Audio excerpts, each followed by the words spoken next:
देखो study plan ये रहने वाला है ना अपना, this is going to be our study plan, है ना।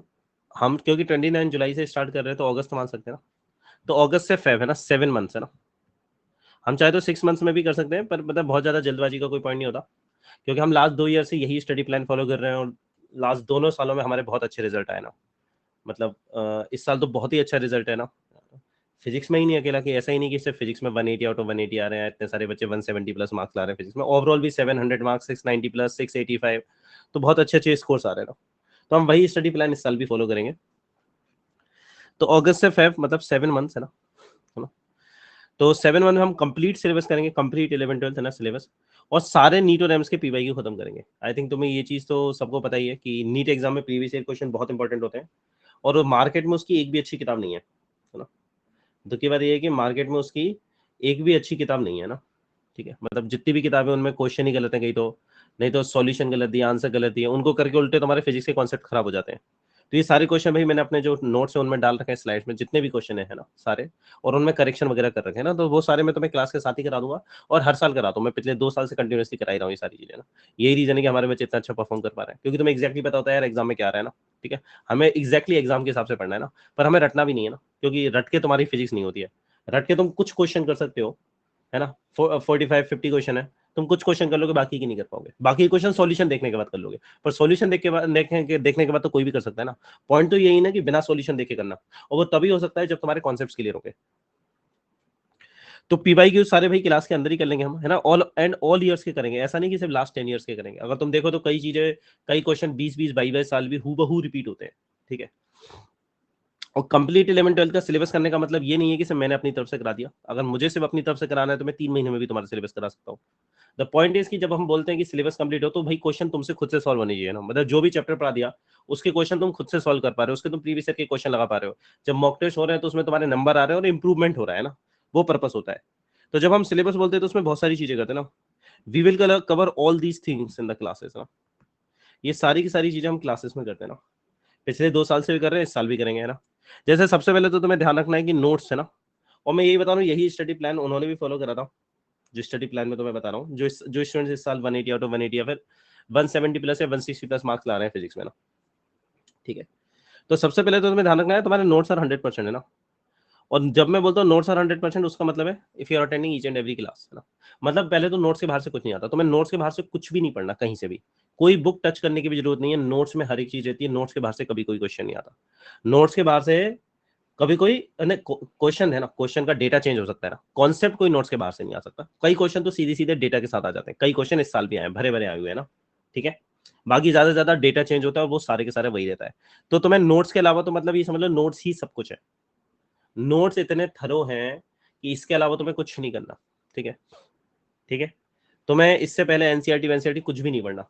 अगर नोट्स में मैं कोई चैप्टर तुम्हें पढ़ा देता हूँ, उसके बाद चाहो तो तुम जाके एनसीईआरटी की एक रीडिंग मार सकते हो, और तुम 15 मिनट में उस चैप्टर को पढ़ के फेंक दोगे, क्योंकि एनसीईआरटी में 20 30% भी नहीं यार, हम मतलब जिस लेवल और जिस डीप में पढ़ते हैं ना, उसके बाद NCERT is like it's like ना फन रीडिंग।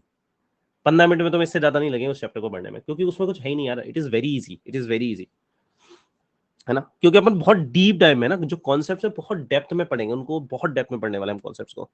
ठीक है, सारे ईयर के पीवाई यूज करेंगे, नीट के एम्स के क्लास में ही कर डालेंगे ना। एंड और फिर जो मेरे नोट्स के क्वेश्चंस होते हैं वो तो है ही, वो तो वो बेस्ट चीज होती है इंडियन, है ना, क्योंकि वो तुम्हारे कॉन्सेप्ट बिल्कुल धीरे धीरे बिल्ड करते हैं।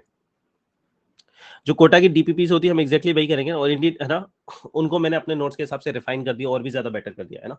इस समय नीट के लिए जो बेस्ट डीपीपीस है वो फिजिक्स ऑलिक से डीपीपीस है ना, जो डिजाइन कर रखी है मैंने ना। मैं बता देता हूँ, नीट 2021 में और नीट 2022 में भी ऐसे कई स्टूडेंट्स हैं जिन्होंने लेट ज्वाइन करा था, जिनके पास मॉड्यूल करने का वक्त नहीं था या एससी वर्मा करने का वक्त नहीं था, उन्होंने सिर्फ नोट्स और डीपीपी करके 160 प्लस मार्क्स लेके आए, सिर्फ नोट्स और डीपीपी करके। इंडिया इस साल सिर्फ एक स्टूडेंट है जो 180 आउट ऑफ 180 लेके आया है, just by notes and DPP. Module भी वो नहीं कर पाया था, मॉड्यूल के कुछ चैप्टर की कुछ एक्सरसाइजेस कर पाया था, उसके बाद इतना वक्त ही नहीं था कि वो एससी वर्मा वगैरह कर पाए। तो बेटा ये दोनों जो कॉम्बिनेशन है ना, जो फिजिक्स वाली से जो मेरी डीपीपी से नोट्स है, ये डेडली कॉम्बिनेशन है। मतलब इसको करने के बाद कोई क्वेश्चन तुम्हारा नहीं रुकना, कोई क्वेश्चन नहीं रुकना पहले तो, है ना। सारी चीजों नहीं, अगर तुम ढंग से कर रहे हो तो, अगर ढंग से करो ना। पर बात ये कि हमें इसके बाद रुक नहीं जाना, ये मिनिमम लेवल है। ये कर लिया तो तुम 160 प्लस के लिए सेफ है ना, you are safe for 160 plus, but रुकना नहीं है इसके बाद, है ना, क्योंकि जितनी ज्यादा प्रैक्टिस करते हैं हमारा उतना इंप्रूवमेंट होता है, हमारी स्पीड बढ़ती है ना, बहुत सारे फायदे हैं प्रैक्टिस करने के ना। तो उसके बाद तुम्हें मॉड्यूल्स मिलते हैं। मॉड्यूल्स में तुम्हारी 3 एक्सरसाइजेस रहती है, मैं बता देता हूँ ना। जो हमारे मॉड्यूल्स हैं उसमें तुम्हारी 3 एक्सरसाइजेस रहती हैं। एक्सरसाइज 1 में सिंपल टाइप क्वेश्चन होते हैं जो स्पेशली एग्जाम का जो सेक्शन ए आता है उसके लिए, उसके हिसाब से डिजाइन करेगा ना। और जो मॉड्यूल की एक्सरसाइज 2 होती है that is for section B, है ना। सेक्शन बी में जो मॉडरेट और डिफिकल्ट लेवल के क्वेश्चन होते हैं ना, सेक्शन ए में क्या होते हैं तुम्हारे इजी एंड मॉडरेट क्वेश्चन, इसमें मॉडरेट एंड डिफिकल्ट क्वेश्चन होते हैं ना।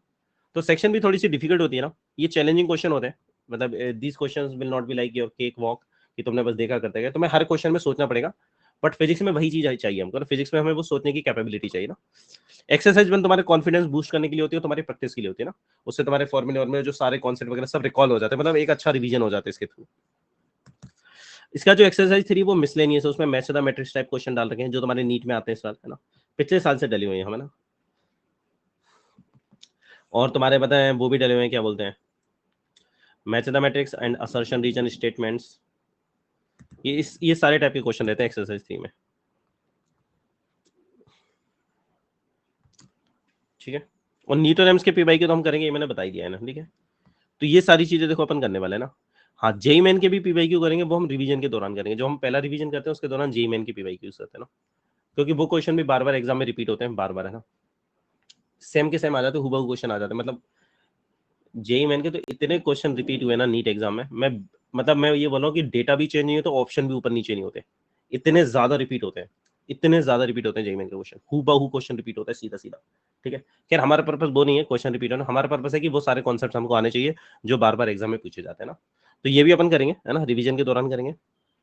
और जो एससी वर्मा के इंपॉर्टेंट और रिलेवेंट क्वेश्चन है नीट के लिए, यहाँ तक कि एरोडोप के भी कुछ क्वेश्चन वो क्लास के नोट्स में ही कवर्ड है, उसकी तुम्हें चिंता नहीं करनी, वो मेरे क्लास नोट्स का पार्ट है, वो मैं खुद ही क्लास के साथ करवाता ना, खुद ही अपने नोट्स में करवाता हूँ, है ना। कुछ बच्चों के लिए एससी वर्मा रिकमेंडेड रहेगी, वो मैं बताऊंगा किनको करनी है, जो अंडर 500 कैंडिडेट्स मुझे लगेंगे, हाँ ठीक है।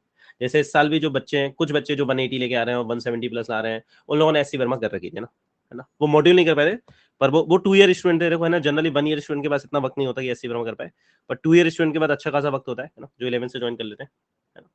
तो उन्होंने एससी वर्मा खत्म कर रखी थी, तो उनके लिए तो फिर फिजिक्स का पेपर कुछ था ही नहीं, ठीक है। एक रीडिंग और एनसीईआरटी मतलब रिकमेंडेड रहता है, अगर मान लेते तो सर अपना खुद का एक रिवीजन हो जाता है, बाकी जरूरी नहीं है ना, क्योंकि नोट्स में सब कुछ कवर्ड है 100%, बट एक रीडिंग मानना हमेशा रहता है, और उससे एक रिवीजन भी हो जाता है, और तुम्हारी बताए दिमाग की कैपेबिलिटी बढ़ती है, खुद पढ़ने से ना दिमाग की कैपेबिलिटी बढ़ती है। इसमें किसी को कुछ डाउट है तो पूछो पहले भाई ना, पढ़ने का तरीका ना, इसमें किसी का कहीं भी कुछ डाउट है तो पूछ सकते हो।